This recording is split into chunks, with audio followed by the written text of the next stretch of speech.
लोग कहते हैं कि ठाकुर जी ने सुदामा को श्राप दिया क्योंकि सुदामा जी ने उनके बट के चना पा लिए। अरे ये सब विडंबना है, वास्तविक कथा तो आप लोग जानते ही नहीं। जब ठाकुर जी और सुदामा जी विद्यालय में पढ़ते थे तो नित्य किन्हीं दो बालकों को वन से सामग्री एकत्रित करने का दायित्व दिया जाता था। तो आज बारी थी सुदामा जी की और ठाकुर जी की। तो गुरु मां ने क्या किया, 2 पोटली चना बांधकर एक कोने में रख दिया कि समस्त बालकों ने तो पा लिया।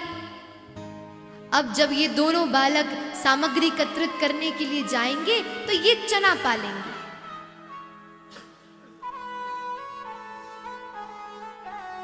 तभी दुर्वासा ऋषि का आगमन हुआ, द्वार पर खटखटाया, भिक्षाम दे।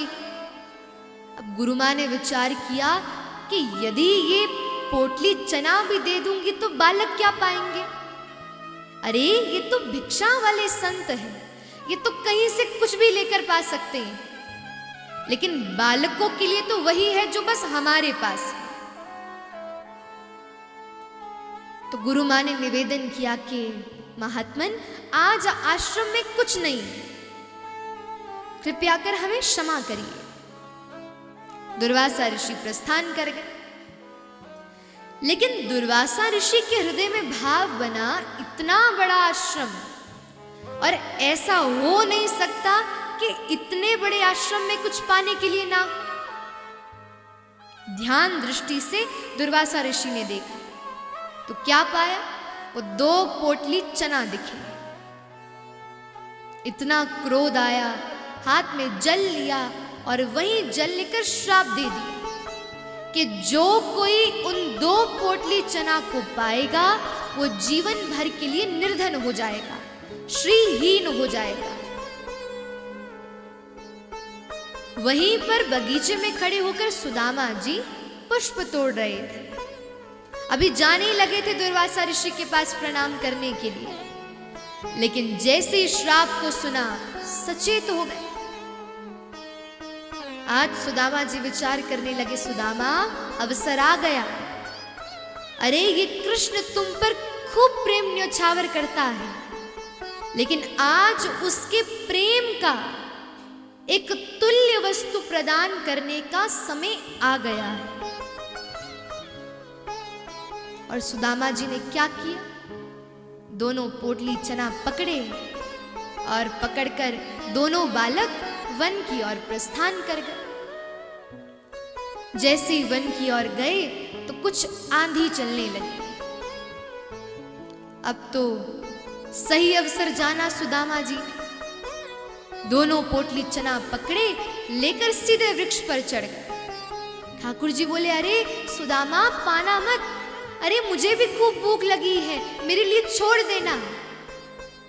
एक बार के लिए पोटली चना खोले तो सुदामा जी के मन में भाव आया, इसे धरती पर फेंक देता हूं, लेकिन यदि फेंक दिया तो अंकुरित हो जाएगा, वृक्ष बन जाएगा। उस वृक्ष को यदि कोई पाएगा तो वो जीवन भर के लिए निर्धन हो जाएगा। नेत्रों से अश्रु निकल रहे हैं, अश्रु प्रवाह हो रहा है, लेकिन सुदामा जी मुट्ठी भर भर कर चना पा रहे हैं, बस पाए जा रहे हैं, प्रेम और भाव से पा रहे हैं, अपने कृष्ण को सम्मुख रख के पा रहे हैं। और बाद में जब शांत हुई परिस्थिति, सुदामा नीचे उतर कर आए, द्वारिकाधीश रुष्ट हो गए।